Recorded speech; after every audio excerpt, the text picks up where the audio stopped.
here we are. If you've been watching the CBS show Star Trek Picard, there's something really cool. This idea of an octo star system. Actually, I can't even remember if that's what they said, but this is something. Let's just.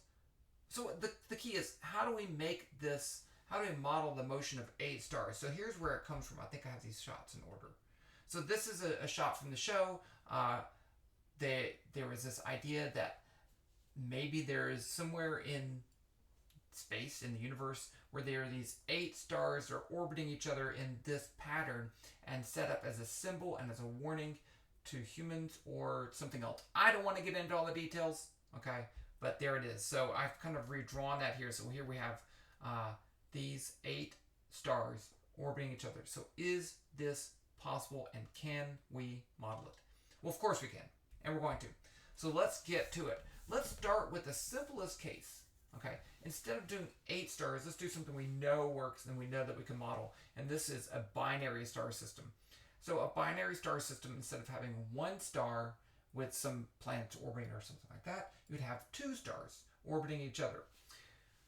Okay, so suppose I have these 2 stars and they're moving in a circular orbit just like this. So this star on the right has a gravitational force pulling to the left, which is towards the center of that circle, due to the other star. So the 2 stars are gravitationally interacting with each other.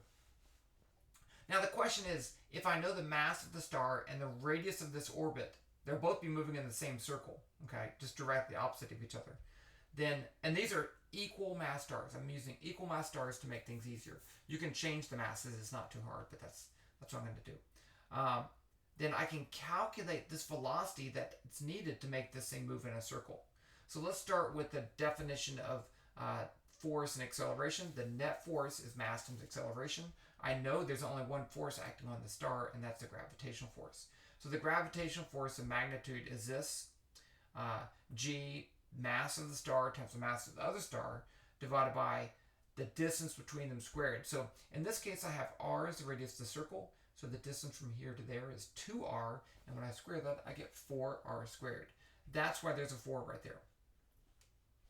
Now, for the definition, for the acceleration of an object moving in a perfect circle, then this is what we have is centripetal acceleration. The centripetal acceleration depends on the velocity of the object squared, the magnitude, divided by the radius of the circle the object's moving in. So this is moving in a circle of radius r, but they're 2r apart. Okay. So now if I put this acceleration in up here, and I use this force right there, and I solve for the velocity, I get this. There's a 1/2 because there was a 4. The square root of 4 is 2, so I get 1/2 g. One of the masses cancels, one of the r's cancels, and I get r. Gm over r times 1/2. That is what I'm going to do. Now I want to model this. So here we have a numerical calculation. So in a numerical calculation, we want to do the following. Number 1 is calculate the force. I want to calculate this force on each object. Okay, so if I know the positions of the object, I can calculate the vector from one object to the other and use that to calculate the force. So it's just negative g, mass 1, mass 2, yes, I said they were the same, divided by the magnitude. I'm dealing with vectors now. So I need to take the magnitude of that vector squared and then multiply it by a unit vector to make it a vector again. I need a vector force. Now I can use the momentum principle to update the momentum. So if I know this velocity, I can find its momentum, mass times velocity. And if I know the force, and I pick some short time interval, then I can find the momentum at the end of that time interval.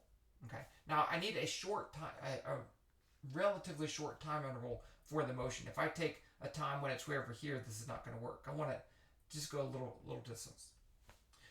Now from that momentum, I can now use the definition of average velocity to find the new position. Now here I do need a trick, right? Because this momentum is not constant. So it's important that I have a small time interval so that I can use the final momentum and it's good enough to find the new position. Okay, so momentum over mass is the velocity, and this is the definition of the average velocity. And then I update time because I need to keep on moving forward, and I just keep redoing these things over and over and over and over again. Let's do it. I've already got it started, and I will include this nope, that's not it. That is it. No, that's not it. No. I thought I deleted this stuff. Well, I was going to delete this stuff. Let's just delete some of this stuff so we can write it in there again. I can type it and show you how it goes. I did delete it, but I didn't save it. Okay, so here I have the gravitational constant, and I didn't put comments in here. Okay, save it. I didn't put comments in here, so you can do that on your own. I picked a mass of the star that's about the mass of the sun. This is the size of the star, which is way, way, way too big, but if otherwise you won't be able to see it. And this is an astronomical unit in meters. I'm using that just to get a feel for how far apart they are. So I looked, average binary star distance was 18 AU. So if I take the origin at the center, then the position of one will be at 9 AU, and that will be at negative 9 AU. So here's star 1. It's a sphere, and it has a position of R1 in the Y direction. Why did I pick Y? I don't know. I just did.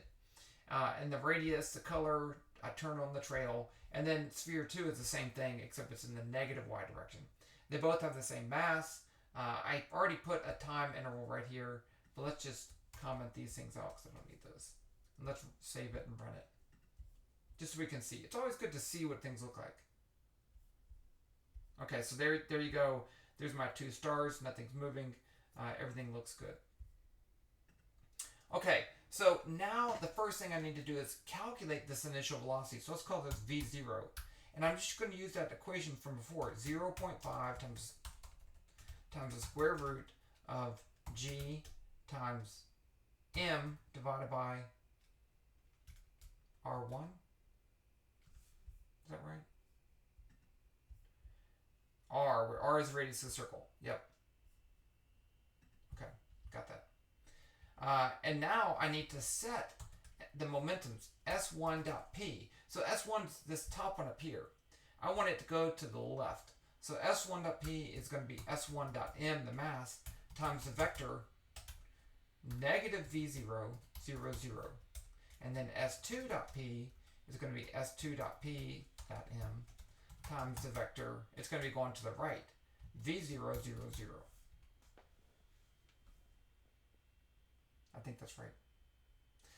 Okay, now I just need to implement my numerical calculation. So I've already picked a time step. You see here I have 10,000 seconds. Okay, so that's a pretty long time, and we can change that in just a second. And then the rate, I'm just going to run this as essentially as fast as I can. So step number 1 is to calculate R. This is the vector from mass star 1 to star 2. So it's going to be S to star 2, star 2.pos minus star 1.pos. I need that. Now I can calculate the force. F equals, this is on 2. It's from 1, this goes from 1 to 2. So on 2, this would be negative g times S1.m times S2.m. And I'm writing them as 2 different things just in case I want to change that in the future. Times norm R divided by mag R squared. So this, I have to have this. This is a unit vector for R, and this is the magnitude of R. Okay, I think this is working.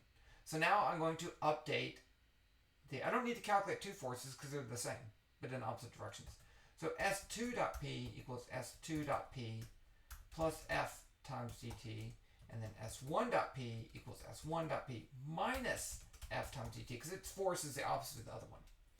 Now I can update the positions, S1.pos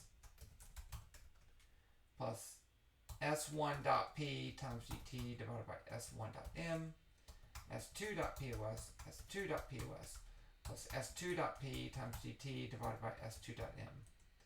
T equals T plus dt. I feel like there's an error, but who knows? Let's see.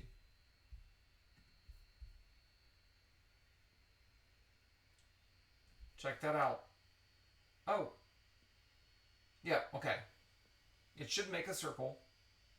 That's good. I'm happy. Okay, let's just check. Watch this. What if I say, what if I took away the half? Now they're going to be going too fast, and they won't make a circular orbit. See, they're still interacting with each other. They're just not making a circular orbit. Okay, and if I go too slow,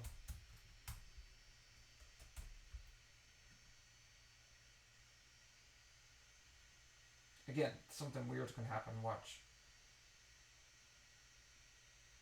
Actually, that's kind of cool, but it's not a circular orbit. Okay, so let's put it at 0.5. Finally, what could I make a bigger time interval? Let's make this 5.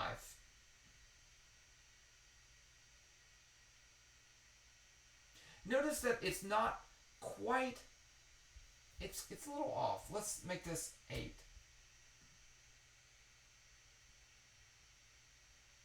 It's not so bad. Okay. So I'm still going to go back to, let's go to 2. Okay, that's good enough. That's my binary star system. So now how do we get this to work with, and I'll save this and I'll give you this code. How do we get this to work with 8 stars? Okay, so imagine, here's what we're going to do. Here's 4 stars. Here I'm going to have a binary star system. 2 stars orbiting, and I can calculate the speeds relative to each other to make sure they're in a circular orbit. And then I'll put 2 more over here.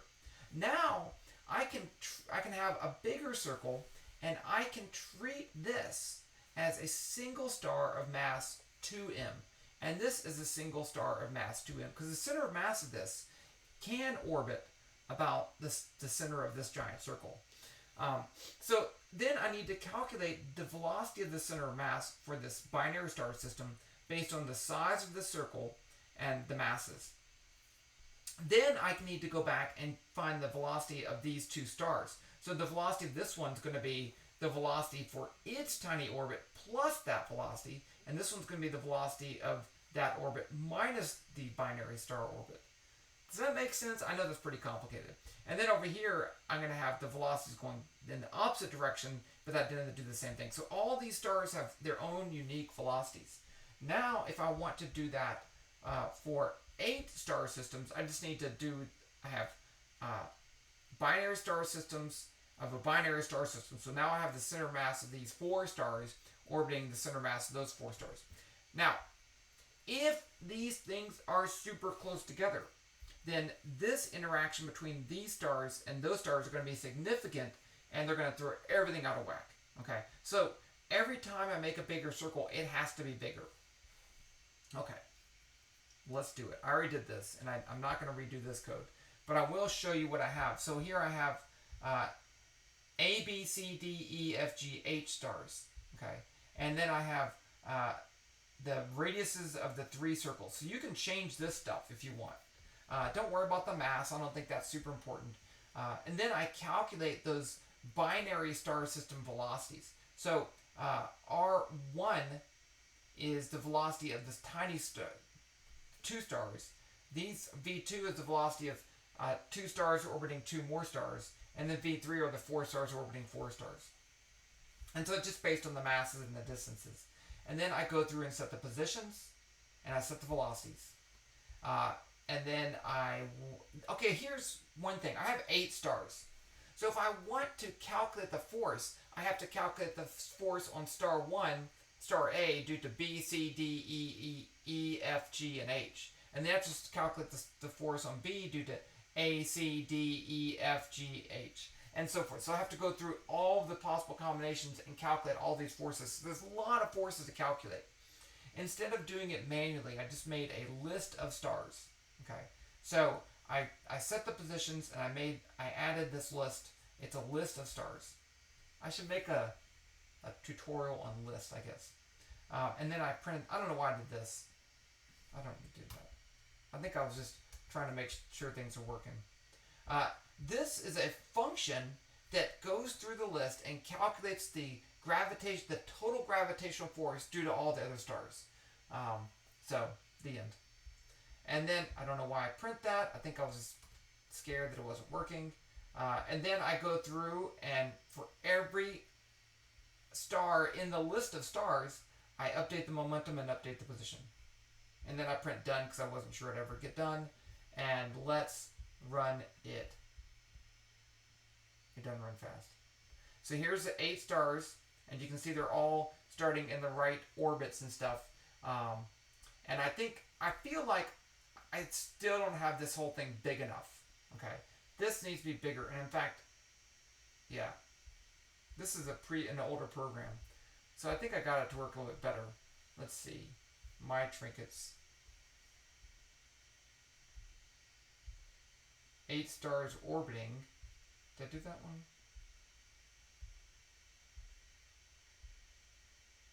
I guess that was it.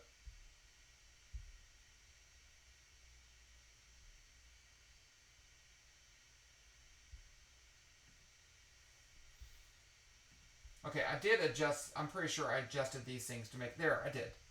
Yeah. Okay, this is better. So you see here, these stars are orbiting. Those are 2 binary stars, 2 binary stars. So that's 4 stars right there and 4 stars right there. You'll notice the big difference here is that the larger difference in circle sizes.